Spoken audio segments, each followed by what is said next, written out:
Si cela vous dit de prendre un petit peu de hauteur, un conseil, restez avec nous pour ce nouveau numéro des Passionnés.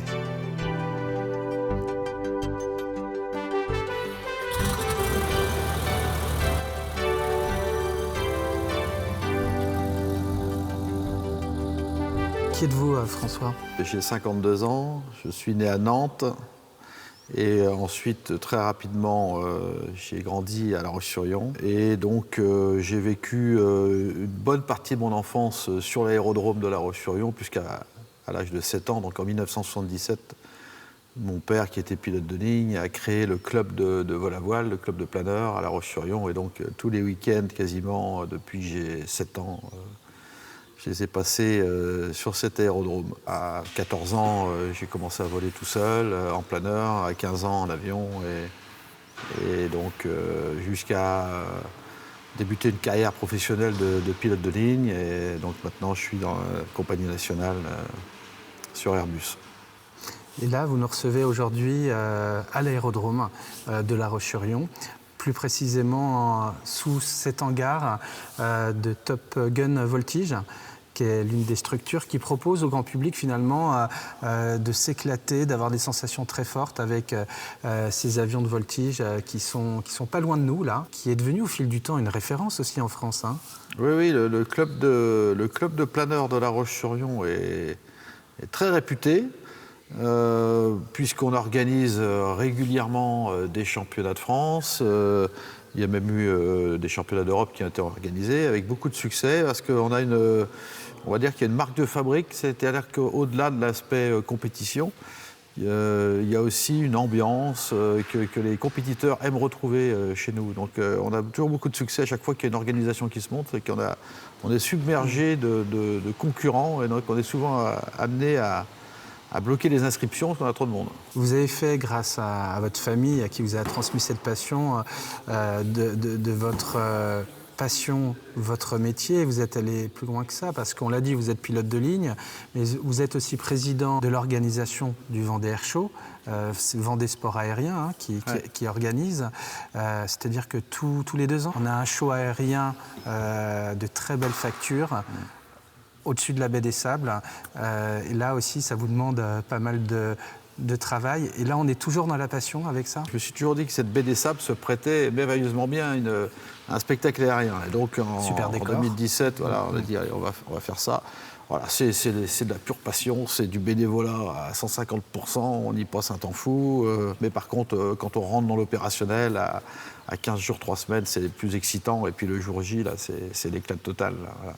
Vous faites venir vraiment des avions pour des shows qui vont épater le public avec des commentaires très explicatifs sur les voltiges, le type d'avion qu'on va voir évoluer. Oui, alors on fait venir, on a un plateau qui est assez exceptionnel. Hein. Le but, nous, c'est de faire un spectacle qui est assez court, ça dure 3 heures. Certains meetings, ça commence à 9h le matin et jusqu'à 18h, 19h le soir. Nous, c'est quelque chose d'assez compact, mais avec beaucoup de rythme et que du lourd, on va dire. Hein. Donc, on fait venir les meilleurs, on fait venir des gens de toute l'Europe. Et donc, effectivement, l'aspect commentaire est très important puisqu'on s'adresse à du grand public. Et donc, c'est effectivement des explications sur les avions, mais il ne s'agit pas non plus de donner que des chiffres. C'est pas très intéressant, les chiffres. C'est de donner des anecdotes, de parler des pilotes. Il y a souvent des histoires intéressantes entre un pilote et un avion. Voilà, donc ça, c'est le rôle des commentateurs, puisque nous faisons appel à 2 commentateurs.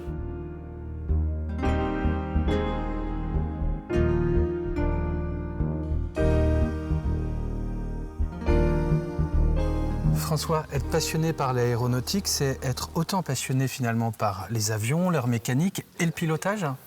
Ah oui, moi je prends en tout cas pour ma part autant de plaisir à piloter un avion qu'à le restaurer en tout cas. Parce qu'on restaure des avions anciens et ça c'est très plaisant. Quand vous travaillez, vous êtes à bord d'avions classiques, le A380 qui je crois est le plus gros avion de ligne, vous le connaissez bien. Ouais.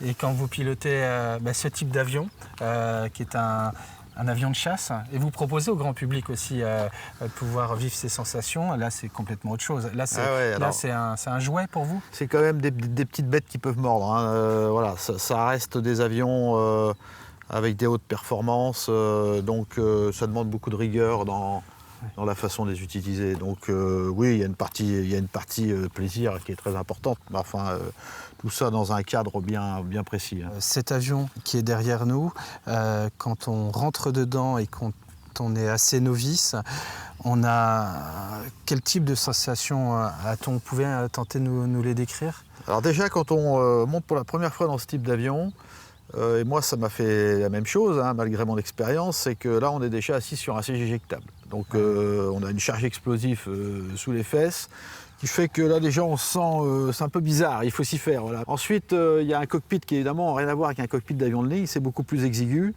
Donc il faut faire un petit peu sa place. Et puis bon, après les sensations là-dedans, la voltige dans ce type d'avion, il y a une amplitude dans la hauteur des figures, dans les accélérations qu'on ne retrouve pas sur des avions classiques. Et donc là, c'est vrai que c'est le pied. Là.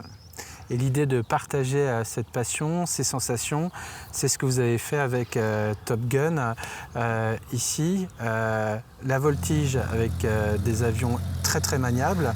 Et puis être à bord d'un avion de chasse, c'est quand même en France, j'imagine, on n'a pas beaucoup de possibilités. Mais ici à La Roche-sur-Yon, c'est possible. Alors c'est vrai qu'il y a très peu d'endroits où on peut faire ça. Vous imaginez bien que déjà le fait de pouvoir détenir un avion de chasse, hein, c'est un avion de chasse, c'est du matériel de guerre, de pouvoir le détenir, mais de pouvoir proposer au public de monter dedans, ça demande toutes sortes d'autorisations, etc. C'est un dossier qui est très complexe à monter, donc on est très très peu à proposer ce type d'activité.